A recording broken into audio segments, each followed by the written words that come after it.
بسم الله الرحمن الرحيم إلا المصلين الذين هم على صلاتهم دائمون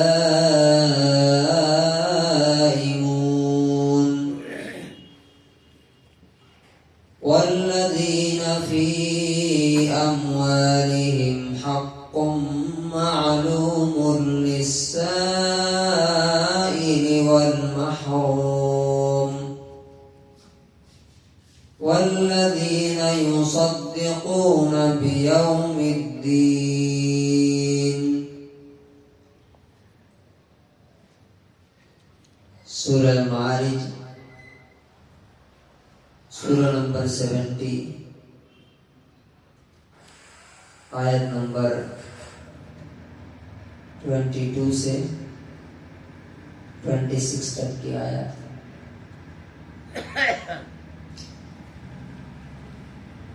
قیامت کے دن جب کہ انسان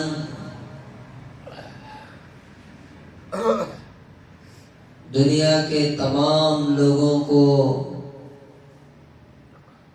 چاہے گا کہ وہ دوزخ میں چلے جائیں اور میں بچ جاؤں، لیکن اللہ تعالیٰ اس کو قبول نہیں کرے گا. لا يقبل منها شفاعة ولا يؤخذ منها عدل. نہ وہاں کسی کی کوئی سفارش چلے گی اور نہ کوئی رشوت اور کوئی بدلہ لیا جائے گا. وہاں پر کیسے لوگ اللہ رب العزت کی عزت، احترام اور اس کے انعام یعنی جنت کے مستحق ہوں گے. ان کی پہلی صفت یہ ہے الا المصلین الذین هم علی صلاتهم دائمون. اس تباہی سے، اس نقصان سے صرف اور صرف ایسے نمازی بچیں گے جو اپنی نمازوں کی حفاظت کرتے ہیں، پابندی کرتے ہیں. اور ان کی دوسری جو خوبی ہے وہ یہ ہے وَالَّذِينَ فِي أَمْوَالِهِمْ حَقٌّ مَعْلُومٌ لِلسَّائِلِ وَالْمَحْرُومِ. کہ یہ ایسے لوگ ہیں جو جانتے ہیں کہ ان کے مال میں مانگنے والے کا بھی حصہ ہے اور نہ مانگنے والے کا بھی حصہ ہے. یہ بڑی اہم چیز ہے. نماز کی بات کہہ کہ اللہ رب العزت نے اپنی جان کا جو سودا کیا ہے ہم نے اس کا تذکرہ کیا. جاڑا ہو، گرمی ہو، بیماری ہو، سفر ہو، ہر جگہ وقت ہوا دل بے چین ہو جاتا ہے. اور واقعی جن کے دل میں اللہ کا ڈر اور خوف ہوتا ہے، نماز کا ٹائم ہوتے ہی بے چینی شروع ہو جاتی ہے کہ کہیں قضا نہ ہو جائے، چھوٹ نہ جائے گا.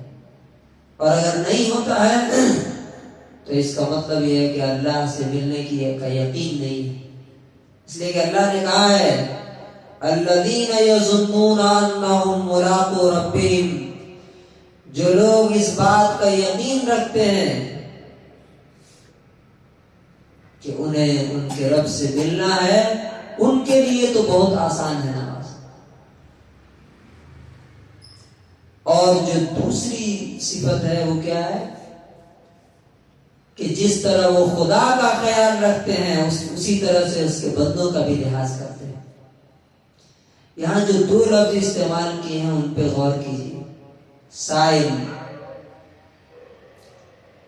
سائل کہتے ہیں مانگنے کے لیے کوئی آئے، مسجد کے دروازے پہ کوئی کھڑا ہے، گھر پہ آ گیا مانگ رہا.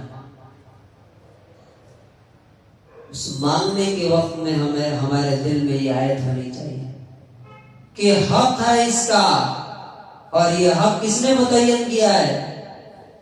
جس نے ہمیں پیسہ دیا اور اس کو نہیں دیا ہے، جس نے مجھے امیر بنایا اور اس کو بھکاری بنایا۔ ہم لوگ بہت طرح طرح کی تعویلیں کا پتہ نہیں ضرورت مند ہے کہ نہیں ہے، کہیں ڈھونگی تو نہیں ہے، اس سے زیادہ پیسے ہم لٹا دیتے ہیں چائے میں دن میں، لیکن جب غریب کو دینے کی بات آتی ہے سائل کو تو 10 روپیہ مشکل سے نکلتا ہے۔ اللہ تعالیٰ کہتا ہے، مسند احمد کی ایک حدیث ہے کہ اگر گھوڑے پر کوئی سوار ہو کے آئے، گھوڑے کا مطلب آج کے دور میں آپ کہہ سکتے ہیں کہ اگر کار میں بھی کوئی مانگنے کے لیے آ رہا ہے، مرسیڈیز میں بھی آ رہا ہے تو بھی اسے دینا ہے۔ آپ نہیں جانتے کہ اس کی ضرورت کیا ہے۔ والمحروم، یہ اس سے آگے کی بات ہے۔ ایک تو وہ ہے جو آپ سے مانگ سکتا ہے، مانگ رہا ہے، اور ایک وہ ہے جو آپ کے سامنے زبان نہیں کھول سکتا، ہمارے ساتھ رہ سکتا ہے، ہو سکتا ہے ہمارے ساتھ ہو۔ ایسے لوگوں کو پہچاننا اور جاننا اور معلوم کرنا، اللہ تعالیٰ کہتا ہے تمہارا حق ہے یہ، اس لیے کہ ہم نے تم کو دیا ہے۔ چنانچہ نبی صلی اللہ علیہ وسلم کو آپ دیکھیے، پتہ کرتے رہتے تھے، معلوم کرتے تھے۔ حضرت جابر بن عبداللہ کہتے ہیں ایک سفر سے ہم لوگ آ رہے تھے تو نبی صلی اللہ علیہ وسلم نے پوچھا کہ شادی ہو گئی؟ کہا کہ ہاں۔ کس سے شادی کیا؟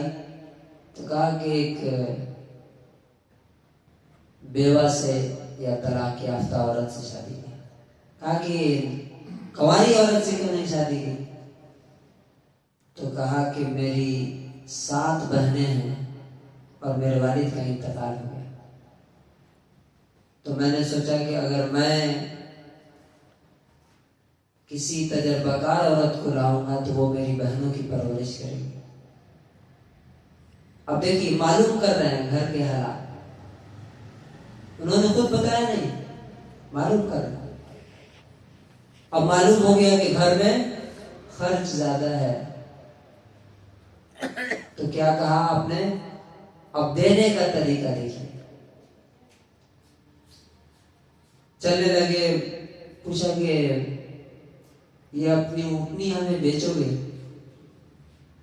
کہتے ہیں اللہ کے رسول ایسے ہی دے لیجیے۔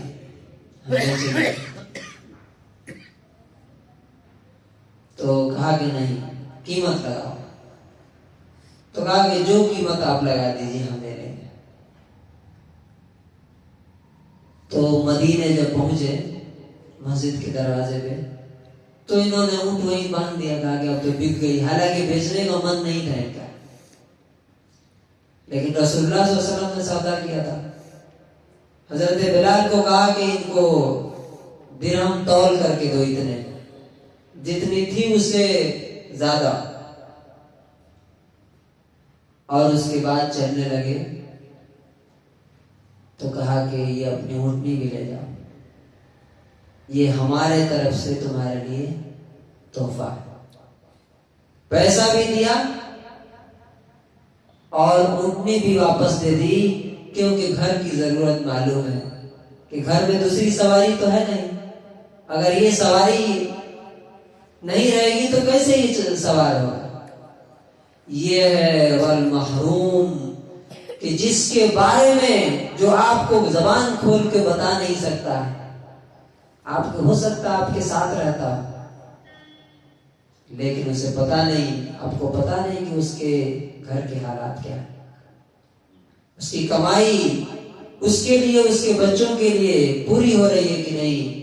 اللہ تعالیٰ کہتا ہے کہ جو میرے بندے ہوں گے جو جنت میں جانے والے ہیں، وہ کبھی بھی خود غرض سیلفش نہیں ہو سکتے، وہ بلکہ وہ معلومات کرتے رہتے ہیں۔ حضرت عامر کے بارے میں آتا ہے کہ وہ رات کے اندھیروں میں پتہ کرتے رہتے تھے، اور رات کے اندھیروں میں دروازوں سے، کھڑکی سے تھیلی کا ڈبہ پیسوں کا پھینک دیتے تھے۔ تو کسی نے پوچھا کہ آپ سامنے کیوں نہیں دیتے؟ تو کہا کہ میں نہیں چاہتا ہوں کہ میں ان کو دوں اور ان کا چہرہ شرم سے میرے سامنے جھک جائے، احسان کی ذلت ان پہ میں گوارا نہیں کرتا ہوں، اس لیے میں ان کو کبھی سجدے کی حالت میں دے کے چلاتا ہوں اور کبھی گھر میں پھینک کے چلاتا ہوں۔ یہ ہے للسائل والمحروم۔ الحمدللہ یہاں دیکھیے ہر جگہ ایسی مثالیں ہیں۔ ہمارے ٹنکور میں ایک صاحب بتا رہے تھے، بلکہ جماعت میں ہمارے ذاکر بھائی کے بارے میں کسی نے بتایا کہ 20-25 لوگوں کو کاروبار کرایا انہوں نے اپنے پیسے سے۔